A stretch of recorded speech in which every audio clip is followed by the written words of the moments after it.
murid digalak kuasai lebih daripada satu bahasa.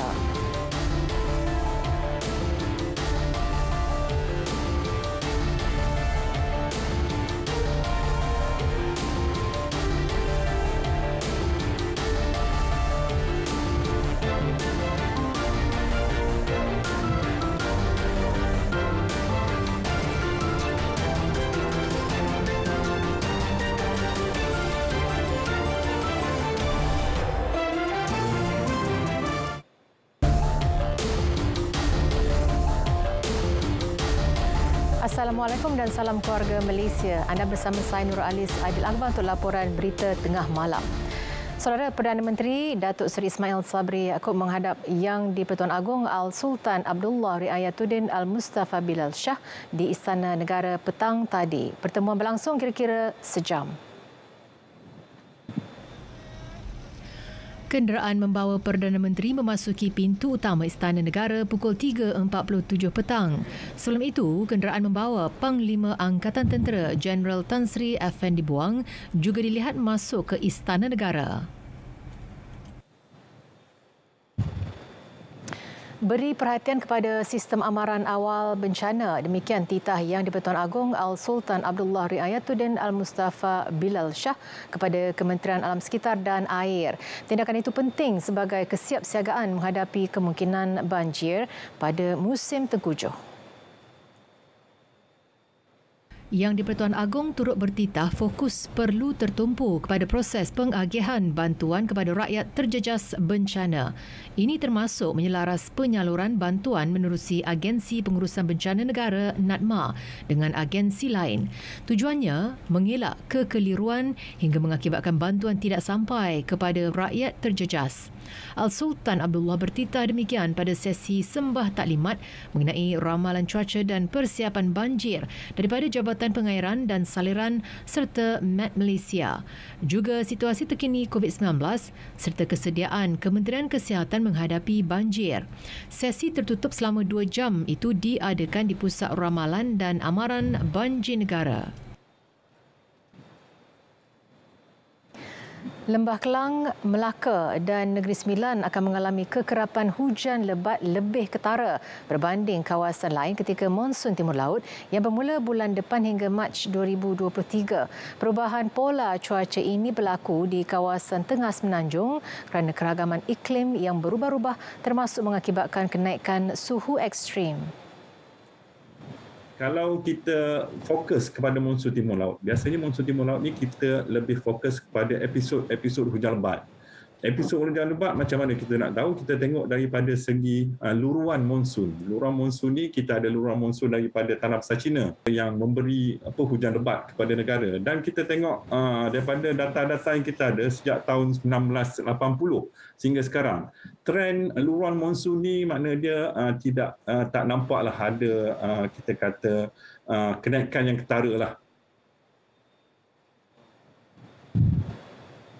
Sementara itu, lebih 2,000 sekolah dan fasiliti awam telah digazetkan sebagai pusat pemindahan sementara PPS bagi kegunaan orang ramai sekiranya negara dilanda banjir.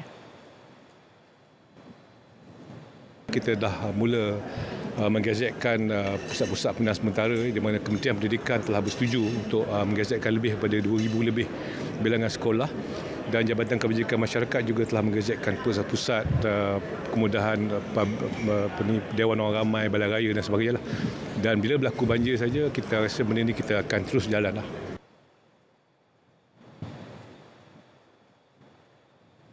Kementerian Perdagangan Dalam Negeri dan Hal Ehwal Pengguna KPDNHEP sedia membantu penduduk terjejas banjir yang dijangka melanda negara November hingga Mac tahun depan menerusi program Food Bank Malaysia PFBM.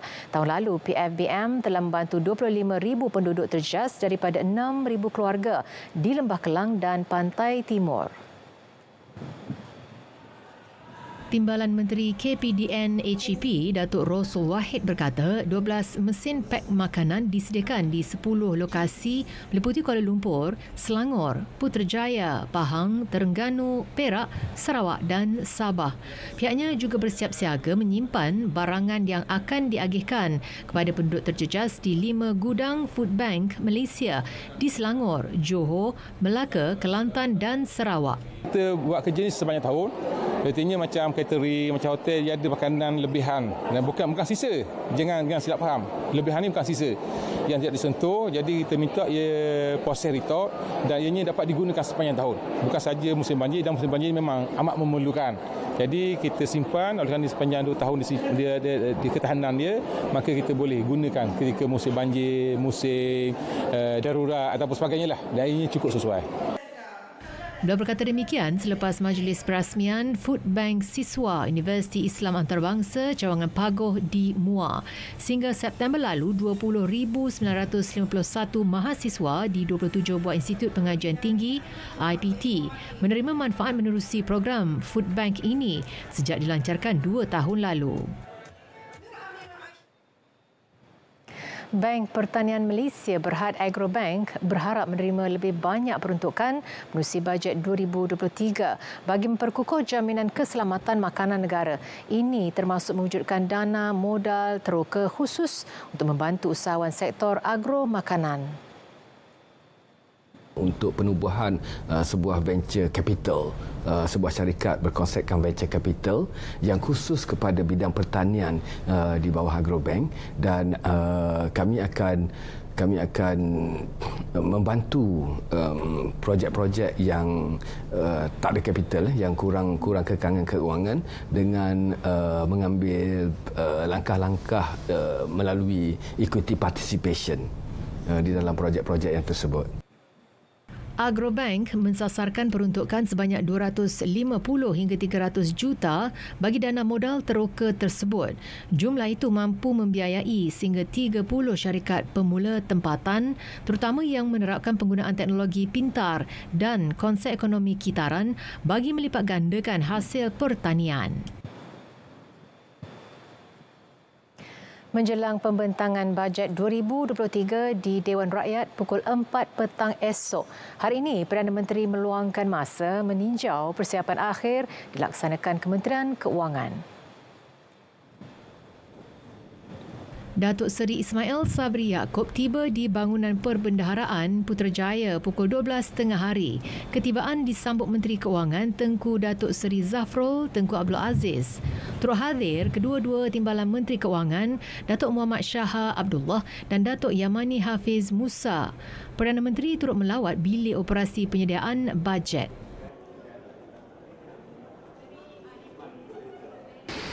Saya difahamkan kebanyakan mereka ni dah 3 minggu tidur di kementerian ini kerana menyediakan bajet sehingga tengah malam dan sebagainya. Jadi saya datang jumpa mereka sendiri untuk mengucapkan terima kasih.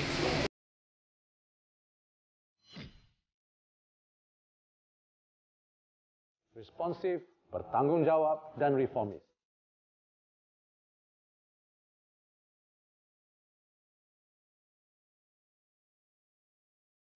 Ayo, keluarga Malaysia, ikuti laporan bajet 2023 hanya di Berita Perdana.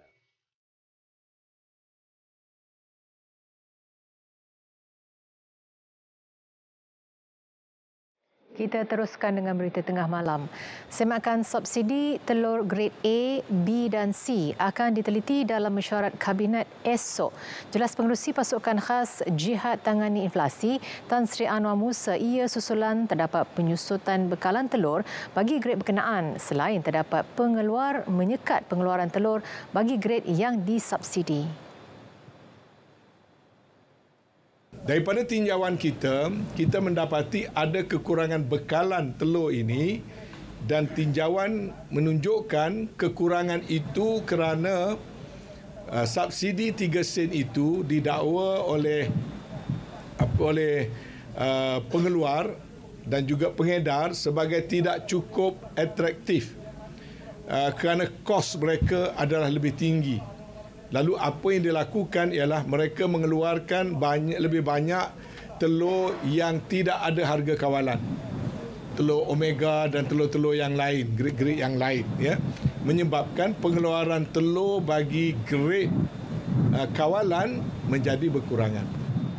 Setakat ini, kerajaan memperuntukkan RM34 juta sebulan bagi subsidi harga telur grade A, B dan C. Dalam pada itu, Tan Sri Anwar Musa menyatakan permohonan bagi menambah 5,000 tan metrik minyak masak paket bersubsidi akan turut diajukan. Ia bagi mengimbangi bekalan sedia ada iaitu sebanyak 60,000 metrik tan. Bagaimanapun, beliau memberi jaminan bekalan minyak masak dalam negara ketika ini mencukupi.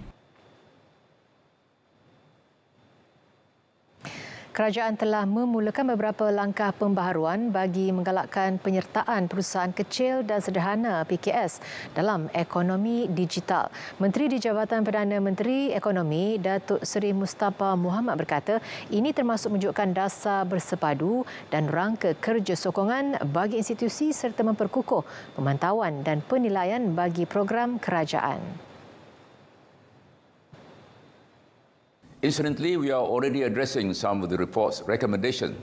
The National Digital Economy and Fourth IR Council has been established to be the National Coordination Committee on the Digital Economy, and recently we have included states in one of these subcommittees to better coordinate matters between the federal government and the states with regards to the digital economy. Pada masa akan datang, lebih banyak pembaharuan akan dilaksanakan merangkumi perlindungan data peribadi. Langkah tersebut akan meningkatkan keyakinan pengguna dalam ekonomi digital, seterusnya memudahkan lagi pelibatan PKS dalam sektor berkenaan. Beliau berkata demikian ketika berucap pada perasmian laporan mendigitalkan PKS untuk meningkatkan daya saing oleh Bank Dunia secara maya.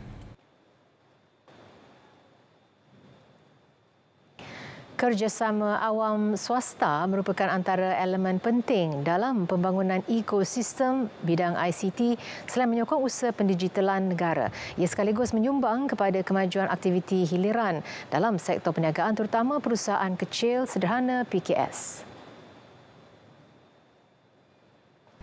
Timbalan Menteri Komunikasi dan Multimedia Datuk Zahidi Zainul Abidin menyeru lebih ramai pemain sektor swasta bekerjasama dalam merealisasi agenda IR 4.0 yang bakal mengubah ekosistem perniagaan.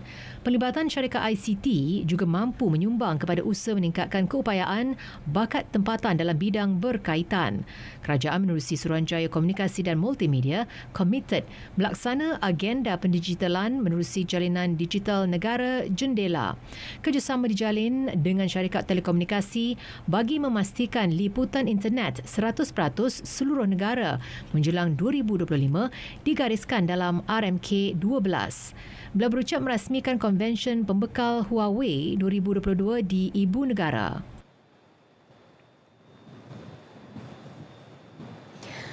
Murid digalakkan menguasai lebih daripada satu bahasa sebagai persediaan untuk berdepan persaingan pada masa kini. Dalam konteks dunia tanpa sempadan, setiap bahasa memainkan peranan penting. Beliau berkata mereka yang menguasai banyak bahasa dengan baik mempunyai kelebihan berbanding yang lain. Menurut Menteri Kanan Pendidikan Datuk Dr. Razi Jidin, secara asasnya mereka yang menguasai banyak bahasa mempunyai kelebihan berbanding mereka yang tidak mempelajarinya. Bahasa Melayu sebagai bahasa kebangsaan juga perlu dimartabatkan bagi tujuan pembangunan serta tunjang kepada perpaduan negara. Kita perlu ingat bahawa dunia ini sekarang ini luas saingannya. Sebab itu, premis asasnya sesiapa yang menguasai bahasa dengan baik, apa jua bahasa, mereka mempunyai kelebihan. Jadi kalau dia lebih banyak bahasa yang dia kuasai, maka tentunya dia mempunyai lebih banyak kelebihan berbanding dengan orang yang tidak menguasainya. Itu premis asas. Sebab itu, dalam apa-apa bahasa, kalau kita ada asas, apa yang paling penting adalah untuk kita kukuhkan asas tersebut. Beliau menyatakannya selepas merasmikan Majlis Sambutan Dekad Bahasa Kebangsaan Sektor Pendidikan Kementerian Pendidikan Malaysia KPM 2022 di Putrajaya. 48 penyelidik, 9 pusat pengajian tinggi tempatan dan institut penyelidikan serta jabatan kerajaan menyertai ekspedisi saintifik kepelbagaian biologi hutan di Perlis. Ekspedisi diterajui Jabatan Perhutanan Semenanjung Malaysia sejak 1999 itu bertujuan mengumpul maklumat baharu mengenai kepelbagaian biologi serta memperkaya gedung ilmu mengenai biologi hutan seluruh negara. Menurut Pengarah Jabatan Perhutanan Negeri Awang Syafiee Awang Ahmad Ni, ekspedisi kali ini melibatkan penyertaan antaranya Institut Penyelidikan Perhutanan Malaysia, Jabatan Pelindungan Hidupan Liar dan Taman Negara serta Universiti Putra Malaysia. Seminar ekspedisi saintifik kepelbagaian biologi hutan turut dianjur bagi membincang hasil penemuan dan penyelidikan yang dilaksana sebelum didokumentasikan dalam buku prosiding. Merupakan aktiviti ataupun aktiviti rutin lah yang dijalankan oleh JPSM untuk mengumpul rekod-rekod kepelbagaian biologi. Di mana kalau kita setiap maklum juga Malaysia antara 8 kepelbagaian mega biodiversity dunia lah, dalam 8 lah. Jadi tidak heran kita pun mempunyai kepelbagaian biologi yang tinggi lah. Jadi macam mana kita nak approve, kita perlu adakan kajian-kajian di lapangan. 150 peserta misi menghantar bantuan makanan kepada masyarakat orang asli terkandas lebih 24 jam di Pos Gop Gua Musang, Kelantan. Situasi terjadi susulan insiden tanah dan jabatan runtuh serta jalan rosak akibat hujan lebat. Adun Nenggiri Abdul Aziz Yusof berkata ekspedisi terpaksa dibatalkan kerana tanah runtuh menyukarkan laluan ke destinasi perkampungan orang asli. Kita bermula di Pusat Khidmat Dun Negeri pada malam semalam dengan 41 buah kereta bermula jam 9 pagi. Semalam kita terkandas berhampiran dengan Kampung Kajang. Kampung Kajang, di situ ada 15 kenderaan. Yang selebihnya terkandas di Kampung Gawing. Semalam kita bermalam di dekat dengan Kampung Kajang dan sebahagian lagi di Kampung Gawing. Dan kita berlepas pulang hari ini untuk kembali ke destinasi masing-masing, pulang kerana misi kita untuk sampai ke destinasi Pos Gop. Peserta program Bergaguh Masenoi Bek terdiri daripada ahli-ahli Pusat Khidmat Dun Nenggiri, Kaki Tangan Tenaga Nasional Berhad dan wakil badan bukan kerajaan NGO. Mereka akui kecewa kerana misi menyerah bantuan tidak dapat diteruskan.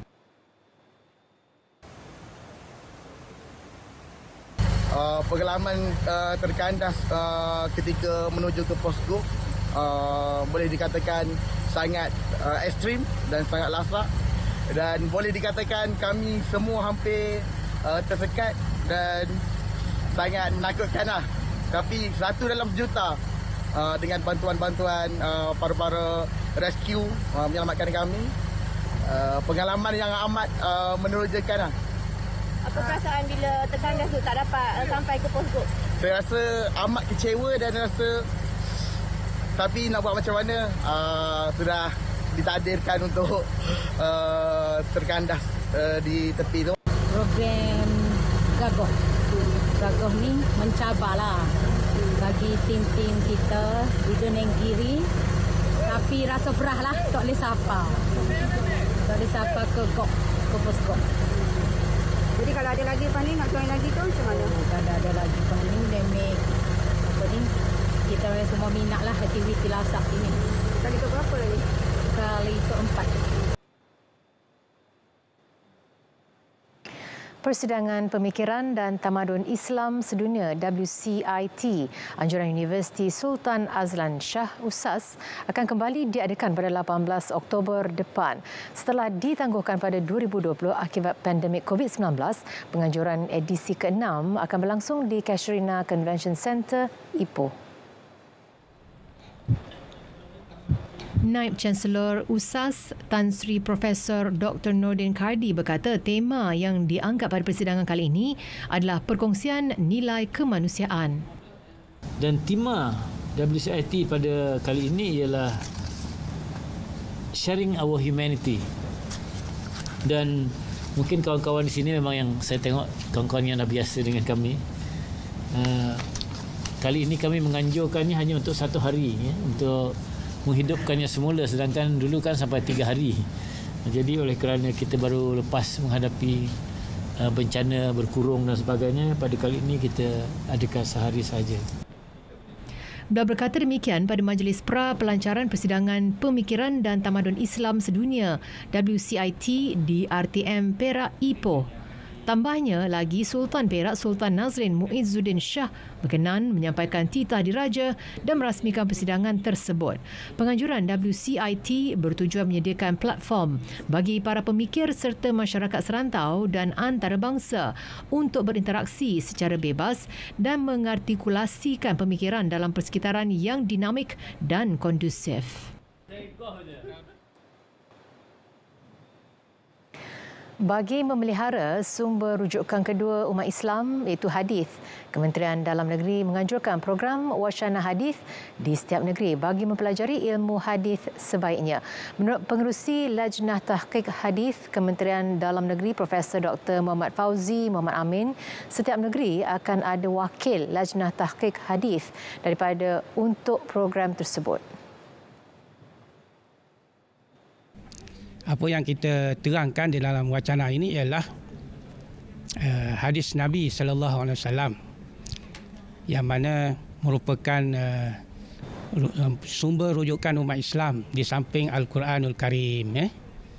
Tetapi al-hadis adalah tidak serupa dengan Al-Quran. Al-Quran terpelihara, tak perlu kepada sanad, tak perlu kepada penelitian.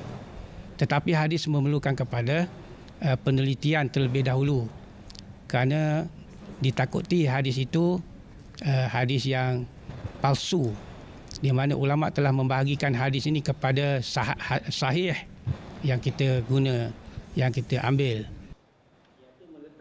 Beliau berkata begitu selepas program Wacana 2022 di Kuala Lumpur.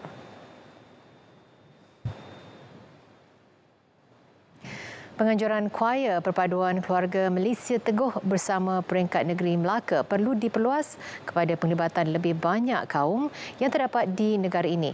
Exko Perpaduan Penerangan Sumber Hal Ehwal Manusia dan Hal Ehwal Pengguna Negeri Ngi Hi Sam berkata ia termasuk membuka penyertaan kepada sekolah jenis kebangsaan Cina dan India. Usaha ini dilihat mampu meningkatkan semangat kebersamaan dan perpaduan dalam kalangan masyarakat majmuk. Beliau akan membawa cadangan itu sebelum direalisasikan.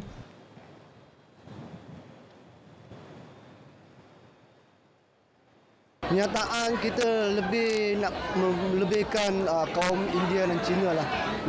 Kita akan mungkin tahun depan lah kita akan menjemput lah mungkin sekolah Cina ke sekolah Tamil lah, lebihkan pada pasokan untuk menyertai program macam seperti pada pagi ini.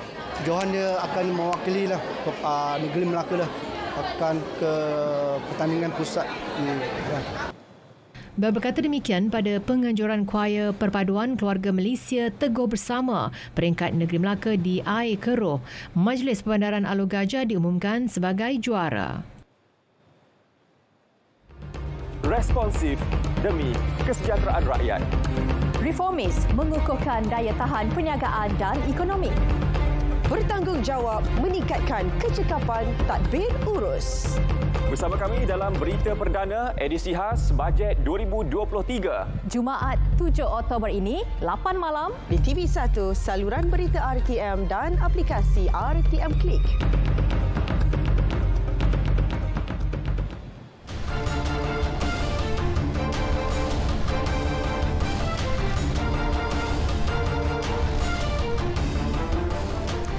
Segmen sukan. Saingan hoki Piala Tun Abdul Razak 2022. Juara bertahan Perak membuka tirai kejohanan dengan langkah kanan selepas menewaskan Johor 2-0, manakala Pahang tidak berdepan masalah meraih kemenangan 4-1 menentang Perlis hari ini. Dalam perlawanan yang berlangsung di Stadium Hoki Nasional, Bukit Jalil menyaksikan Perak mula mendapatkan gol pertama pada minit ke-12 menerusi jaringan padang oleh Muhammad Akram Hakam Jamaluddin. Gol awal tersebut membantu Perak untuk mendominasi permainan dengan baik sebelum meraih gol kedua pada suku ketiga permainan menerusi Muhammad Hafizal Helmi. Kedudukan 2-0 kekal hingga tamat permainan. Sementara itu, dalam satu lagi perlawanan menyaksikan Pahang turut meraih kemenangan menentang Perlis. Gol Pahang hadir seawal minit kedua menerusi jaringan Muhammad Nur Firdaus Rosli. Bagaimanapun, sebaik memasuki suku kedua, Perlis berjaya menyamakan kedudukan 1-1 hasil jaringan Muhammad Syahir Hasif Harun. Kedudukan jaringan itu tidak langsung menjejaskan rentak permainan Pahang, sebaliknya berjaya menambah 3 lagi gol menerusi Muhammad Nur Firdaus Rosli, Muhammad Idris Samad dan Muhammad Haikal Ridwan Osman. Persekutuan Baseball Malaysia BFM mengumumkan Aeon Bake dan Bubbles O2 sebagai penaja utama Liga Baseball Kebangsaan 2023. Ia sekaligus bakal merancakkan lagi penganjuran sulung Liga berkenaan yang dijadual berlangsung Januari depan. Menurut Presiden BFM Sazali Hussein, ketika ini 6 pasukan telah mengesahkan penyertaan iaitu Johor, Putrajaya, Kuala Lumpur, Selangor, Negeri Sembilan dan Perlis.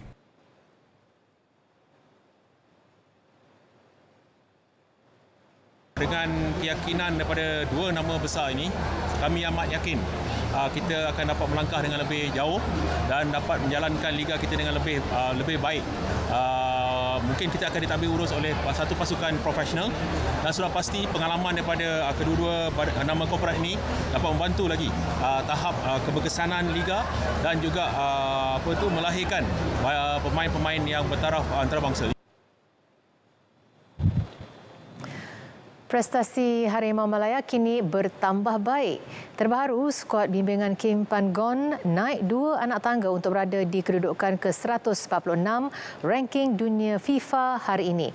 Kedudukan itu sekaligus memperbaiki ranking 148 Malaysia sebelum ini.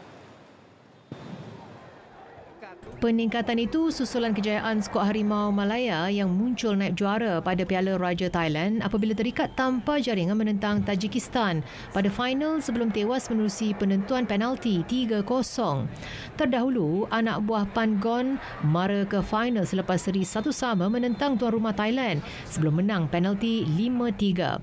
Malaysia yang mengumpul 1062.32 mata keseluruhan berada di tangga ke-26 bagi ranking Asia dan keempat di Asia di belakang Vietnam yang menghuni tempat ke-96, Thailand ke-111 dan Filipina di kedudukan ke-133.